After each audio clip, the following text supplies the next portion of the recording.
Makina Moto Features, welcome everybody. This time we got a sporty mid-sized cruiser here. This, folks, is the Kawasaki Eliminator.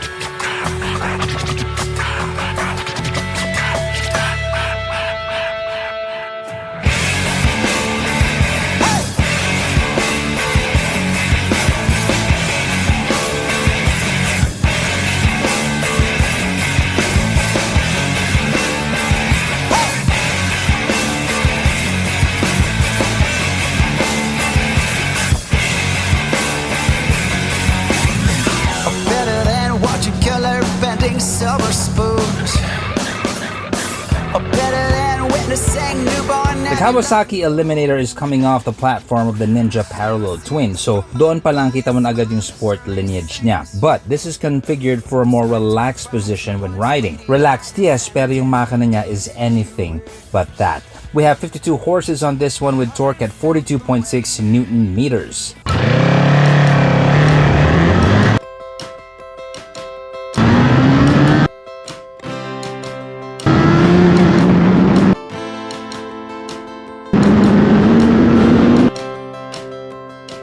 Suspension natin, we have twin shocks in the rear and telescopic forks out in front that position the seat and the suspension together para nagsama-sama yan lahat. It gives the Eliminator a butt and lower back friendly ride.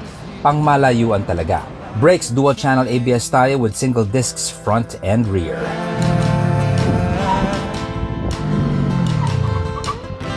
Coming towards her, stocks still no turning back.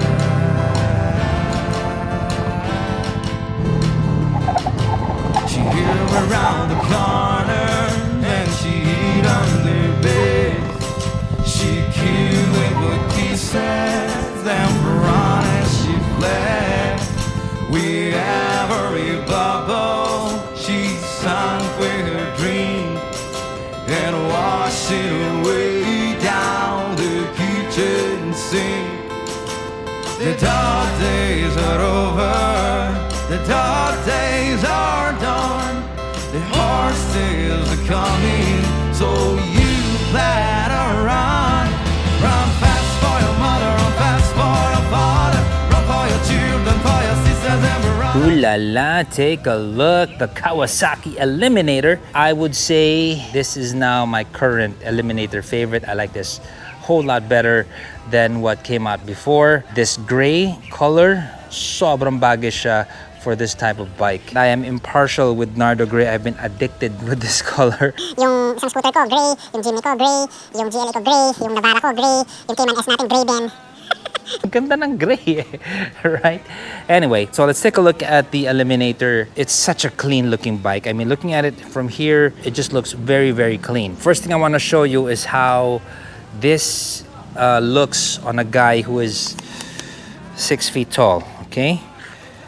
I mean, very comfortable. Bent, ganyan yung leeway sa aking crotch. Very, very comfortable. Hindi siya masyadong forward. Yung controls, we're looking at just mid. And it's very, very comfortable with my height, my build. But I think proportion-wise, mas babagay pa rin to sa tao na mas maliit sa akin ng konti. Pag height ko kasi, parang lahat ng motor maliit, di ba? So I guess the appeal of this Eliminator, dito ko masasabi na laking bagay talaga kulay and shape. I would call them subtone highlights, or kumbaga sa gitara or in music, we call them harmonics. They're not really on the fret of the guitar, hindi mo mafe-fret yon, but the harmonics are there in certain areas of the string.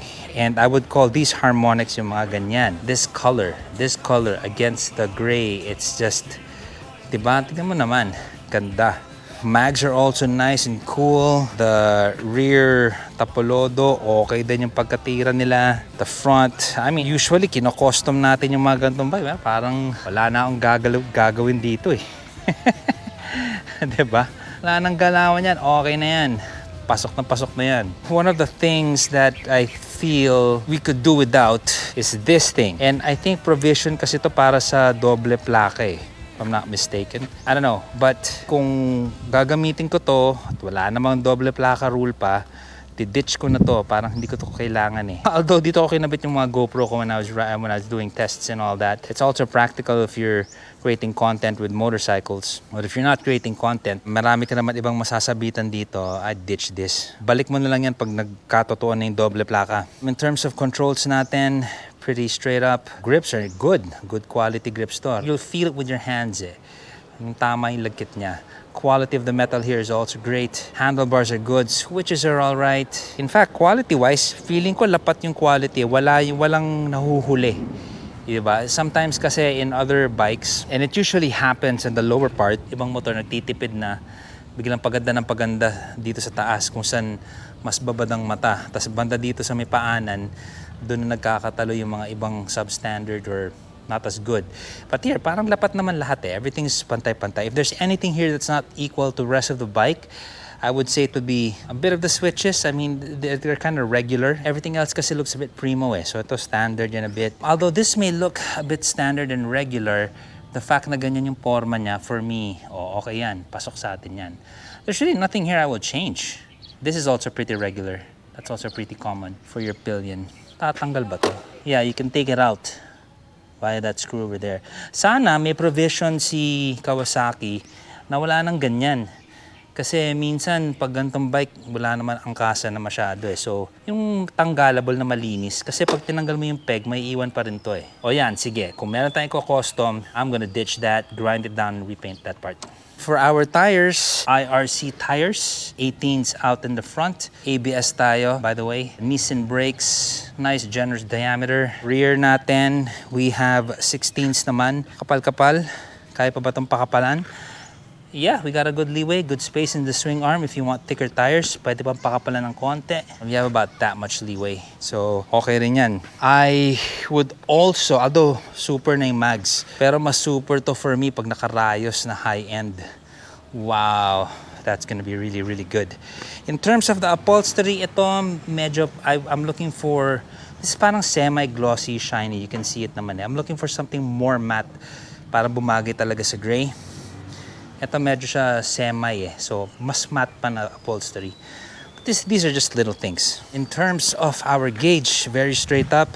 Bagay-bagay sa ating bike. This is where I feel that the Eliminator can step up its game too. In this aspect, imagine mo kung bilog to and then you got TFT display in a round format. I think that would be really cool. Small TFT. It's pretty straight up, you know, wala tayong mga kung ano-anong pipindutin na pages and all that. There's no controls over here. You're gonna control things over here. I see the Bluetooth sign, so I am assuming that you can connect your gadgets with this. So let's take a listen.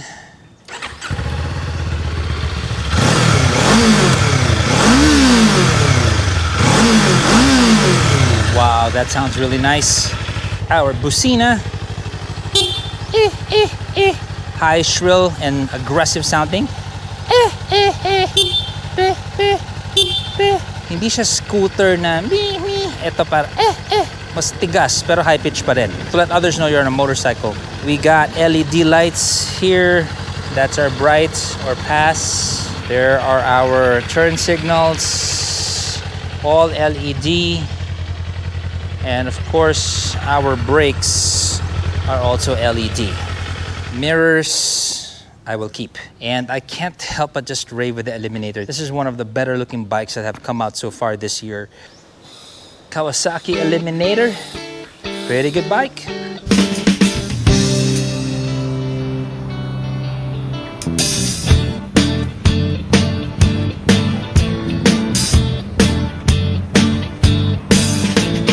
Visions go through the test of time. Lessons learned across the line. Now, some of the things I feel can improve the riding experience of the Eliminator, I think it would be a cute little TFT round gauge. Para sa akin, sobrang pasok yun. Ngayon, kung tataas na naman yung cost niyan dahil ginawa natin ganyan, maybe balik tayo full on analog kasi bagay naman sa bike I feel. Kawasaki has been pretty consistent with their offerings, especially with the advancement of technology the past 10 years. Yung Kawasaki engine, upak talaga yan. The standard Eliminator is priced at 360,000 pesos, simple yung sinubukan natin, while the SE or special edition variant is at 380,000. The additional 20,000 gets you a headlight cowl, fork boots, and a very useful USB port to charge your gadgets while on the go. Me, I'd probably stick to the standard only because of the forma. Gusto ko po siya na walang headlight cowl. I mean, as it is, I think it looks great. Apart from the little improvements I mentioned, this bike is actually very hard to fault. It's fun to roll on these, it's pretty tight in the corners, easy to handle, and light. Quite zippy with the acceleration too, with Kawasaki quality to boot. So all you cruiser fanatics out there, check this one out, and I'm telling you, you will have fun. Masaspatan niyo yung bike na ito alongside the other new bikes from Kawasaki in the biggest moto event in the country. We're talking about the Makina Motor Show 2024 happening April 26, 27, and 28 at the SMX Convention Center, Manila. 3 days, 4 halls, 1 motorcycle industry. Bossak po ito for Makina Motor Features. Ciao! Pure soul survives through time, looking at you between the eyes. Essence of fire.